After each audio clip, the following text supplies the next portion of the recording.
Hi everybody, it's Mena. Welcome back to my channel, or if this is the very first video that you're seeing of me, then welcome to my channel. Please be sure to hit the subscribe button down below if you didn't already. I post every day except for Tuesday and Friday afternoons, and today in this video, I'm going to tell you guys about my top 10 tips for kids and parents at the beach. And I'm wearing my sunglasses because this is kind of a video about being at the beach, and I thought this would be really cute and fun to do for you guys, and I have some helpful tips for kids and parents when they're going to the beach, like what parents should watch what parents should let their kids know what they shouldn't do at the beach. I'm sorry, I'm talking really fast for this video, so I'm kind of jumbling up my words, but anyway, and what parents should do with their kids when they're at the beach. So I'm gonna get started. And let me know if you guys like this video. So here we go. So number one on my list would have to be don't let your child in the water when you're not there. This is one rule my mom had when we were like going to the lake because we go camping at a local lake. So when we would be down at the lake, my mom would tell us not to go in the water when she wasn't there, because if it's just you at the beach, and you have to run and do something, just tell your child they can't go in the water, or just have somebody sit with them. If you're with like your sister or whoever, just have your sister watch your kid and tell them not to go in the water when the mom isn't there. So always just basically make sure your kids don't go in the water when you're not there, because you don't want other people watching your kids when you're not there, because if you let your kid go in the water when you're not there, they could probably drown, and it's a safety hazard. So never let your kids in the water when you're not there. Number two on my list have to be make sure your child eats on the picnic blanket.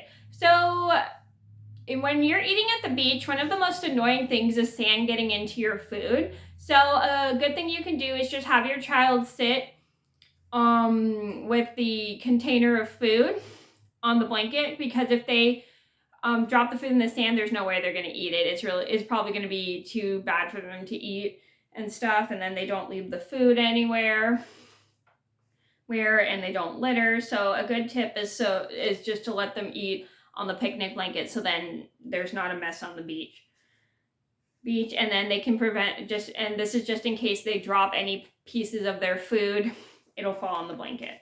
Number three on my list has to be don't let your child throw or kick sand.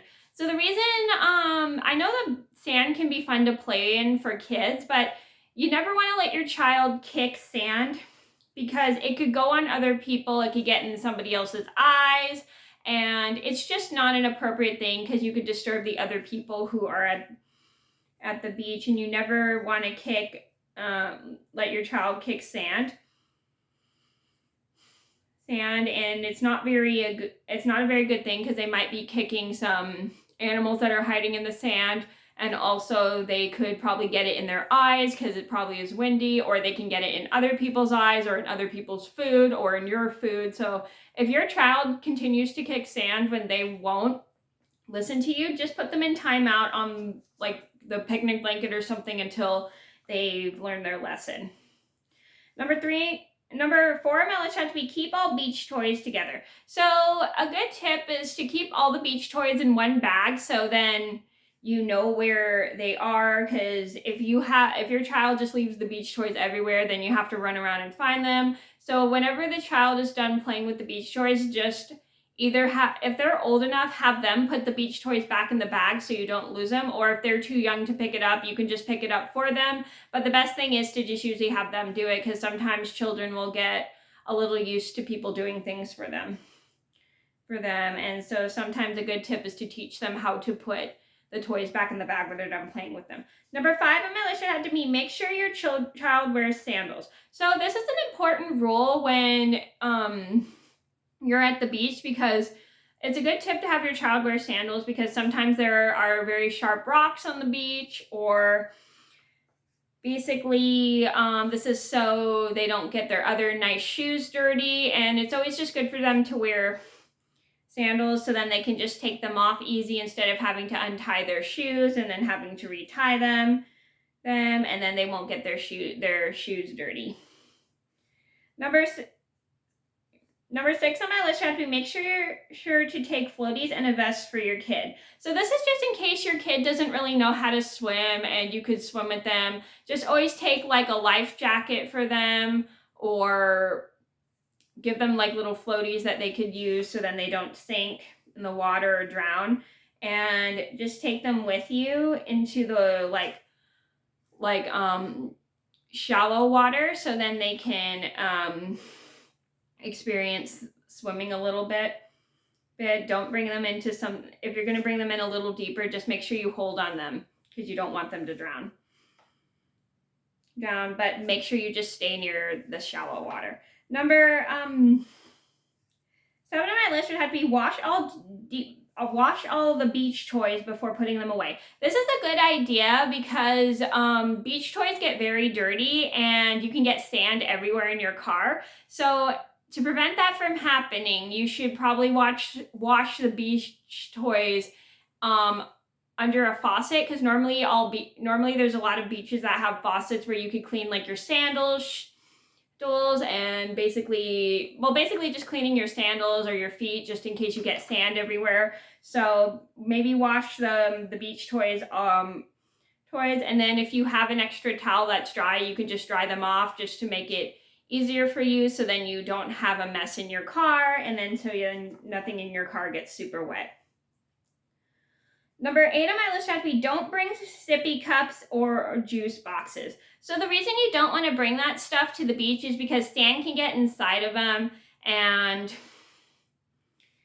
there's no like tops for them to get covered so sand doesn't get inside of them, and there's no really way to save them, and it's just like a big mess and everything. So you never want to bring juice boxes or sippy cups. There's no way to cover them for them unless you have like a water bottle or something that's safe for kids.